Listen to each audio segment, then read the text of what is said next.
नमस्कार, मैं हूं आपके साथ गौरव राजेंद्र। बुलेटिन की शुरुआत करते हैं। हरियाणा के मुख्यमंत्री नायब सिंह सैनी ने कहा कि प्रधानमंत्री नरेंद्र मोदी के नेतृत्व में भारत वर्ष 2047 तक विकसित राष्ट्र बनने में सफल होगा और वर्ष 2029 तक विश्व की तीसरी बड़ी अर्थव्यवस्था बनकर उभरेगा। बता दें कि सीएम नायब सिंह सैनी ने जो है एलपीएस बोसार्ड में मशीनिंग सेंटर एवं मैमोग्राफी बस का उद्घाटन किया है और आपको बता दें कि लोगों को संबोधित करते हुए कहा कि केंद्र सरकार द्वारा प्रस्तुत किए गए बजट में से जो है विकसित भारत के 4 स्तंभों यानी कि गरीब, युवा, किसान और महिलाओं को सशक्त बनाने में मदद मिलेगी। 2 बसें, चाहे वो ब्लड डोनेशन कैंप है या अन्य मेडिकल चेकअप है, उसके लिए चली हुई थी। उस कड़ी के अंदर एक और बस आज जोड़ी है महिलाओं के लिए, जो पता ही नहीं चलता एक गंभीर बीमारी होती है। ये गांव-गांव जाकर के उनको चेक करके प्राथमिक रिपोर्ट देने का काम इस बस के माध्यम से होगा, जिसका हमारी बहनों को बड़ा लाभ मिलेगा। ब्रेस्ट कैंसर से संबंधित जानकारियां और फिर उसके उपचार के लिए, उसके इलाज के लिए वो बताने का काम करेंगे।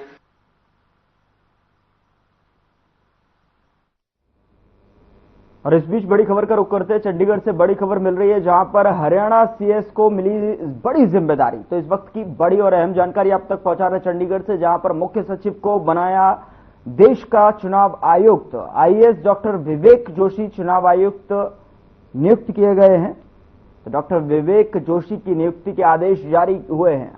बड़ी और अहम जानकारी आप तक पहुंचा रहे हैं हरियाणा से, जहां पर हरियाणा में जल्द होगी नए मुख्य सचिव की नियुक्ति। आईएएस अनुराग रस्तोगी हो सकते हैं नए मुख्य सचिव।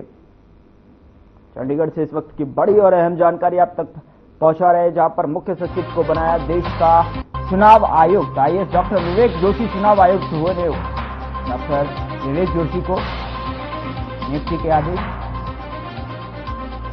बड़ी और अहम जानकारी आप तक पहुंचा रहा है चंडीगढ़ से, जहां पर हरियाणा सीएस को बड़ी जिम्मेदारी दी गई है। मुख्य सचिव को बनाया देश का चुनाव आयुक्त। आईएएस डॉक्टर विवेक जोशी चुनाव आयुक्त नियुक्त किए गए हैं।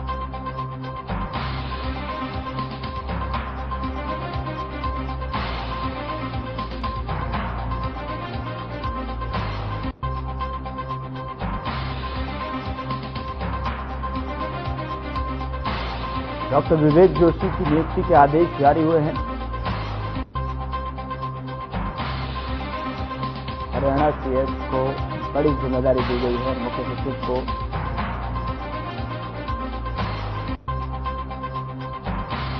तो ये नियुक्ति पत्र आपकी टेलीविजन स्क्रीन पर, जहां पर हरियाणा सीएस को बड़ी जिम्मेदारी सौंपी गई है।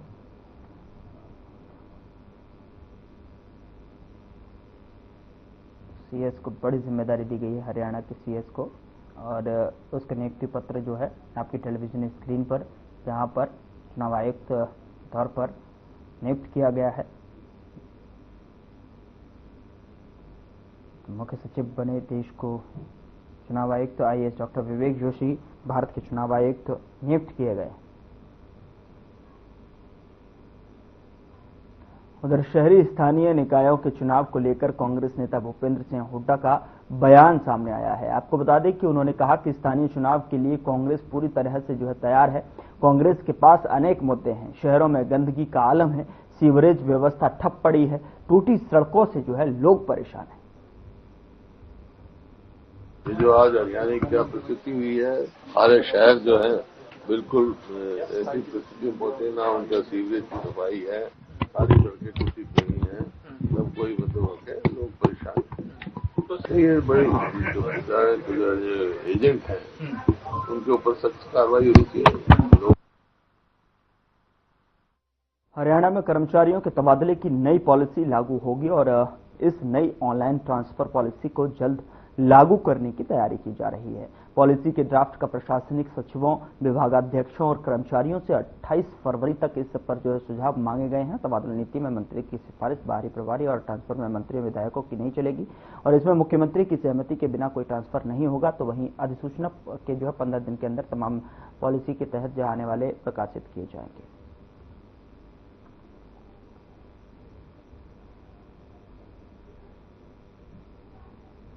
तो सिर्फ सीएम को ही इसका विशेषाधिकार होगा। मंत्रियों की सिफारिश को माना जाएगा बाहरी। सिर्फ सीएम को ही विशेषाधिकार यहां होगा। नई कर्मचारी तबादला पॉलिसी लागू होगी। इसका विशेष अधिकार जो है सीएम के पास होगा। तो वहीं इसमें सिफारिश की कोई जगह दिखाई नहीं दे रही है। मंत्रियों की सिफारिश को भी बाहरी माना जाएगा।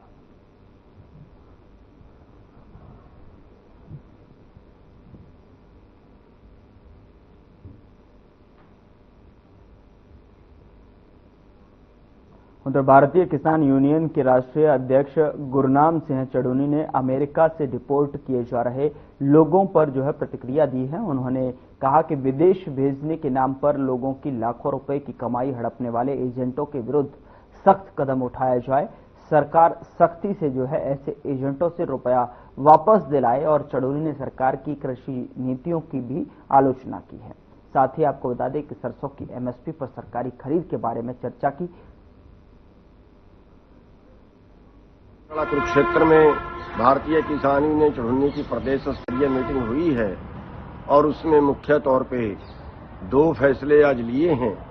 एक, जो अमेरिका से लड़के डिपोर्ट होके आ रहे हैं उसमें जो है वो सबसे पहली कमी तो है भारत सरकार की या प्रदेश सरकारों की ये रही है कि जब अवैध रूप से उनको बाहर भेज रहे थे और अवैध रूप से भेजने वालों की जगह जगह पे दुकानें खुली हुई थी, तब सरकार ने उनके खिलाफ कार्रवाई क्यों नहीं की? पता तो था ही कि गैर कानूनी काम है, कितना बड़ा फ्रॉड है। 50-50 लाख एक एक आदमी से लिए, 60-60 लाख लिए और फिर डॉक्टी में वो भेजे और अब वो बर्बाद हो गए। अब वो वापिस आ रहे हैं और वापिस आने में भी फिर मुजरमों की तरह हथकड़ियां, बेड़ियां, जंजीरों में जकड़ के उनको लाया जा रहा है।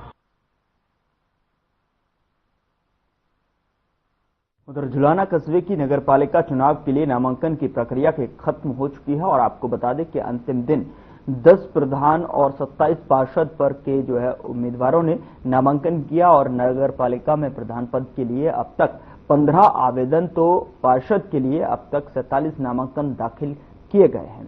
साथ ही आपको बता दें कि एसडीएम होशियार सिंह ने जानकारी देते हुए बताया कि नामांकन पत्र दाखिल करने का आखिरी दिन होने के कारण नामांकन पत्र दाखिल करने वालों की भीड़ रही है। और आपको बता दें कि चेयरमैन के लिए 15 प्रत्याशियों ने, पार्षद पद हेतु 47 लोगों ने नामांकन दाखिल किया है।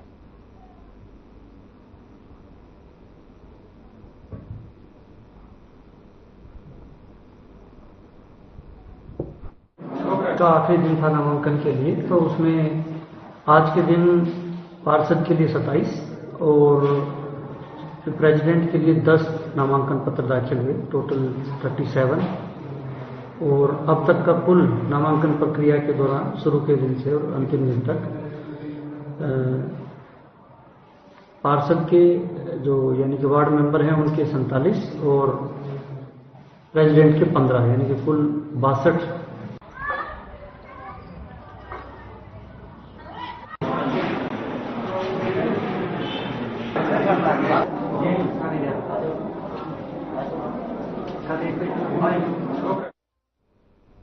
खबर सिरसा से है, जहां नाथुसरी चौपटा ब्लॉक के शेरपुरा गांव का ग्राम सचिवालय भवन कबाड़ घर में तब्दील होता नजर आ रहा है।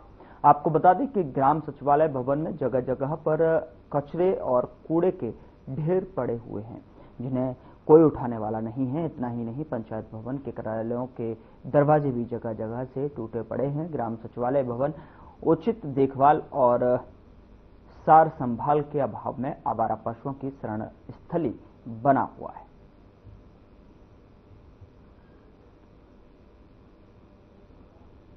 ग्राम सचिवालय भवन की किस तरीके से जर्जर हालत है वो इन तस्वीरों से आप समझ सकते हैं, अंदाजा लगा सकते हैं कि जिस तरीके से जो है ग्राम सचिवालय भवन में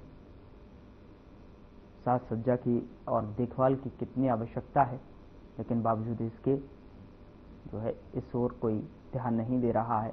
जगह जगह जहां देखो वहां पर जो है गंदगी के अंबार और टूटी कुर्सी, पड़ा हुआ कूड़ा साफ गवाही देता हुआ नजर आ रहा है कि किस तरीके से जो है इस ओर किसी भी प्रशासनिक आला अधिकारी की कोई नजर नहीं पड़ी है।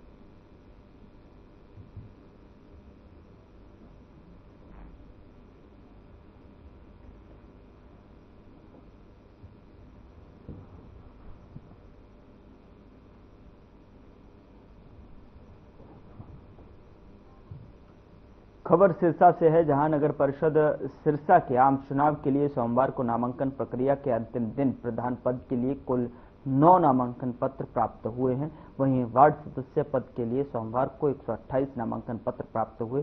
रिटर्निंग अधिकारी एवं एसडीएम राजेंद्र कुमार ने बताया कि प्रधान पद के लिए अब तक जो है कुल 9 आवेदन प्राप्त हुए हैं। वहीं वार्ड सदस्य पद के लिए सोमवार को मिले 128 नामांकन पत्र सहित अब तक जो है कुल 141 नामांकन पत्र प्राप्त हुए हैं। उन्होंने बताया कि प्रधान पद के लिए राजेंद्र कुमार, कविता रानी और जसविंद्र कौर, हरमीत और प्रवीण कुमार के साथ साथ जो है शांति स्वरूप और ओम प्रकाश, अशोक कुमार, अरविंद कुमार ने नामांकन पत्र दाखिल किया।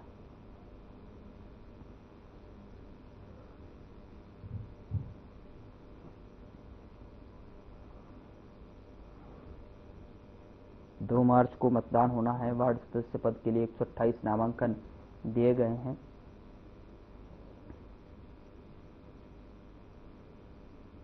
जिस तरीके से चुनावी सरगर्मियां तेज हैं, उसको देखते हुए लगातार आखिरी दिन जो है प्रधान पद के लिए भी 9 नामांकन पत्र जो है दाखिल किए गए हैं। और जिस तरीके से जो है चुनाव की सरगर्मियां तेज हैं, उसको देखते हुए हर एक प्रत्याशी जो है जो आजमाइश करता हुआ नजर आ रहा है, उसमें जो है अपनी दमखम के साथ में चुनावी मैदान में उतरा हुए हैं। और ऐसे में इस स्थिति से साफ है कि जिस तरीके से जो उम्मीदवारों के नामांकन भरे गए हैं, यानी कि प्रधान पद की अगर बात की जाए तो 9 नामांकन पत्र यहाँ पर नामांकन दाखिल हुए हैं, तो वहीं तमाम वार्ड पार्षदों के लिए भी। तो ऐसे में स्थिति साफ है, स्पष्ट तौर पर 2 मार्च को इसका मतदान होना है।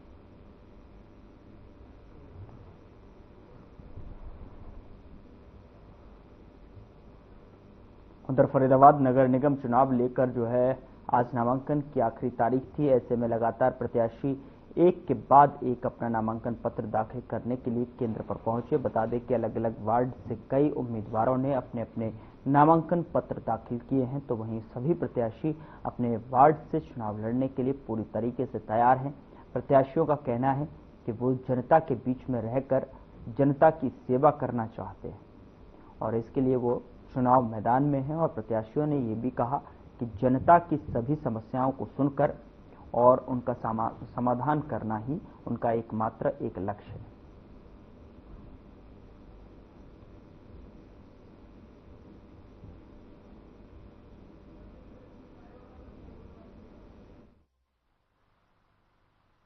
वार्ड नंबर 41 से नामांकन भरा है और सोचना क्या है भाई, जो पिछले 8 सालों में वार्ड के अंदर कामों की जो दुर्गति हुई थी उनको सुधारने का संकल्प लिया है।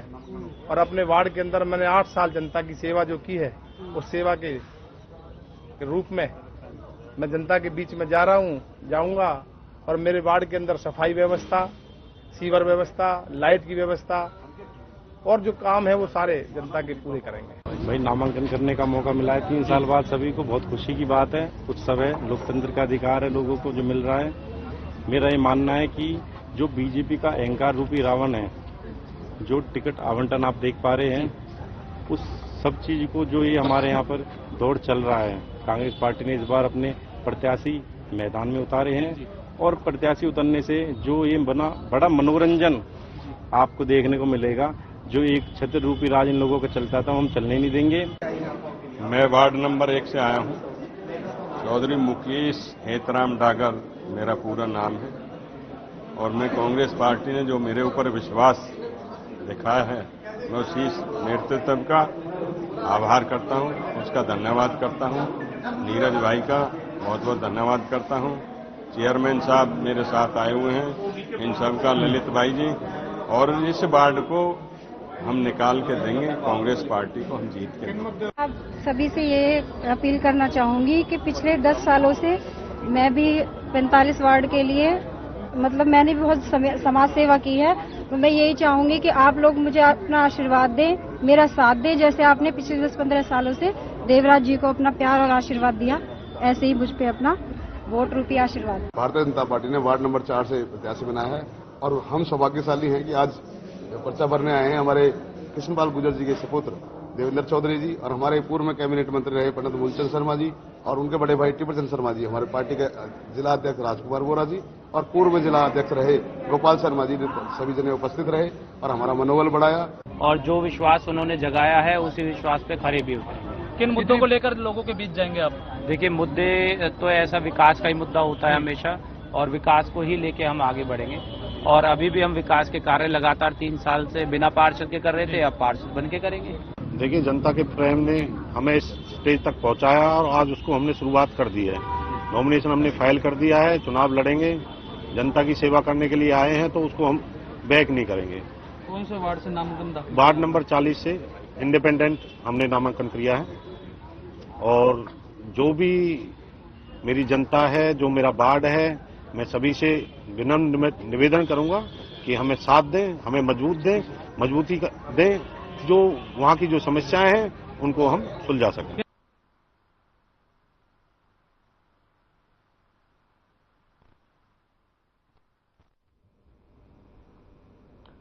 उधर फरीदाबाद के वार्ड नंबर 4 से बीजेपी की उम्मीदवार संगीता भारद्वाज ने अपने कार्यकर्ताओं के साथ नामांकन दाखिल किया है। आपको बता दें कि नामांकन दाखिल करने के बाद उन्होंने कहा कि तमाम मुद्दों को लेकर जो है लोगों के बीच जाएंगे और लोगों की समस्याओं का निपटारा करेंगे।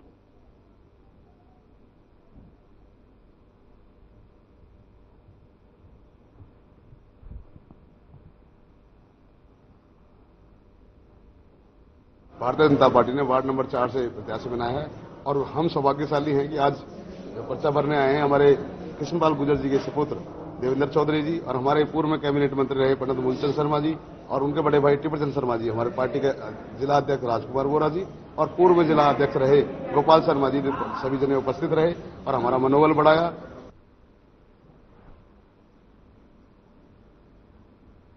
उधर विधानसभा में कांग्रेस की टिकट पर चुनाव लड़ चुके रामनिवास राणा ने जो है एक बार फिर से चुनाव लड़ने का ऐलान किया है। रामनिवास राणा ने जो है हिसार के लघु सचिवालय में चुनाव अधिकारी के समक्ष मेयर के पद पर निर्दलीय तौर पर अपना नामांकन पत्र दाखिल किया है और इस दौरान उनके साथ उनके भाई पूर्व चेयरमैन बिहारी लाल राणा और भी मौजूद रहे हैं। आपको बता दें कि रामनिवास राणा ने कहा कि वे जनता की आवाज पर निर्दलीय चुनाव लड़ रहे हैं।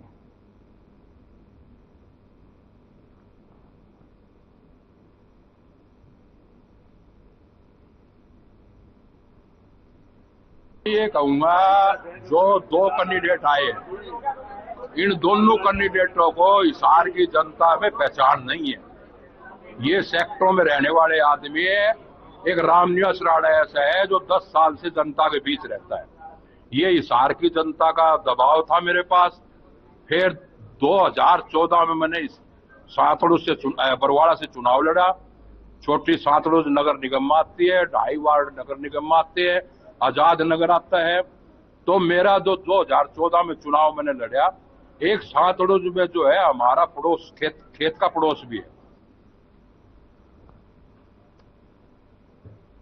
उधर पुंडरी नगर पालिका में निकाय चुनाव को लेकर नामांकन दाखिल करने वालों का जो है मेला लगा, क्योंकि निकाय चुनाव में नामांकन दाखिल करने का आज आखिरी दिन था और दोपहर 3 बजे तक ही नगर पालिका पुंडरी में नामांकन दाखिल किया गया है।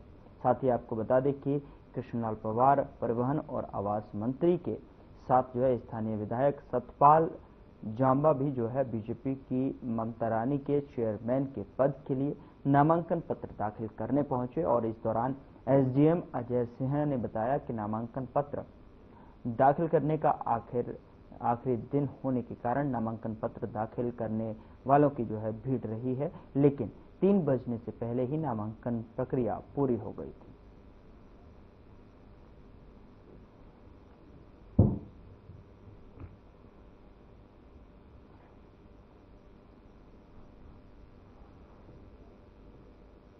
56 आए हैं, जिसमें 3 चेयरमैन के हैं और 53 जो हैं, जो 53 जो हैं वो वार्ड के हैं।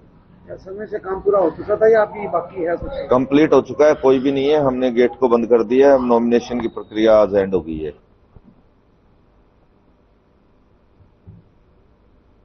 खबर सिरसा से है, जहां पर जिले भर में चलाए जा रहे विशेष अभियान यानी कि ऑपरेशन मुस्कान के तहत कार्रवाई करते हुए जिले की एलनाबाद पुलिस टीम ने 4 वर्षीय बच्ची धीरज को जो है केवल 3 घंटे में रेलवे स्टेशन एलनाबाद क्षेत्र से सकुशल ढूंढकर उसके परिवारजनों के हवाले कर दिया है। बता दें कि एलनाबाद थाना प्रभारी सब इंस्पेक्टर सुरेंद्र सिंह ने बताया कि ऑपरेशन मुस्कान के तहत गुमशुदा बच्चों को ढूंढकर जो है उनके परिजनों के हवाले कर उनके चेहरे पर मुस्कान लाना पुलिस की पहली प्राथमिकता है। पुलिस अधीक्षक विक्रांत भूषण ने जो है इस सराहनीय कार्य के लिए पुलिस कर्मियों की पीठ थपथपाई है और उन्हें सम्मानित करने की घोषणा की है। तो ऑपरेशन मुस्कान के तहत जो है ये कार्रवाई की गई है। महज 3 घंटे में 4 साल का मासूम बच्चा यानी कि धीरज ढूंढ निकाला और परिवार के समक्ष कर दिया है और सुपुर्द कर दिया है, जहां पर ये पुलिस की बड़ी जो है सराहना परिवार की तरफ से की गई है, जिसमें पुलिस आलाकमान का कहना है कि जिस तरीके से ये ऑपरेशन मुस्कान चलाया जा रहा है उसमें इसी तरीके की एक्टिविटीज और इसी तरीके के रिहर्सल्स यहाँ पर देखने को मिलते हैं और लगातार मुस्तैदी के साथ में पुलिस एक्टिव होकर एक्टिवली वर्क करती है, काम करती है। उसके साथ जो है ऑपरेशन मुस्कान के तहत जो है खोए हुए, गुम हुए बच्चों को वापस लाकर घर तक पहुंचाना ही और उसके बाद जो खुशी जो है घर वालों को मिलती है वही उसकी प्राथमिकता है। नांगल चौधरी में फूड सेफ्टी विभाग की टीम ने खाद्य पदार्थों के सैंपल लेने की कार्रवाई की है। आपको बता दें कि डॉक्टर राजेश वर्मा की अगुवाई में 3 सदस्यीय टीम ने नांगल चौधरी पहुंचकर दुकानदारों में खलबली मचा दी। आपको बता दें कि दुकानदार अपनी दुकानें बंद करके भाग गए, जिससे कि विभाग को केवल 2 दुकानों पर ही सैंपल लेने का मौका मिला। विभाग की टीम ने दोनों दुकानों से दाल, गुड़, साबूदाना और शहद जैसे कई खाद्य पदार्थों के सैंपल लिए और इस दौरान डॉक्टर राजेश वर्मा ने बताया कि लिए गए सैंपलों को ऊपर भेजकर रिपोर्ट मंगाई जाएगी और विभागीय कानून के अनुसार कार्रवाई की जाएगी।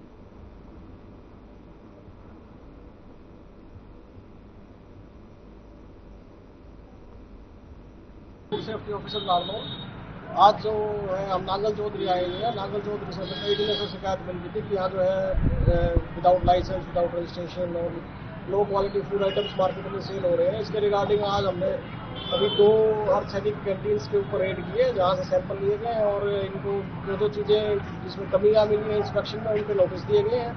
लाइसेंस के लिए नोटिस दिया गया है, लाइसेंस डिस्प्ले नहीं था तो उसके लिए नोटिस दिया गया है और जो है एफएसएस एक्ट के तहत जो भी कार्रवाई अमल में लाई जानी है वो जैसे ही सैंपल की रिपोर्ट आएगी उसके अकॉर्डिंगली अमल में लाई जाएगी।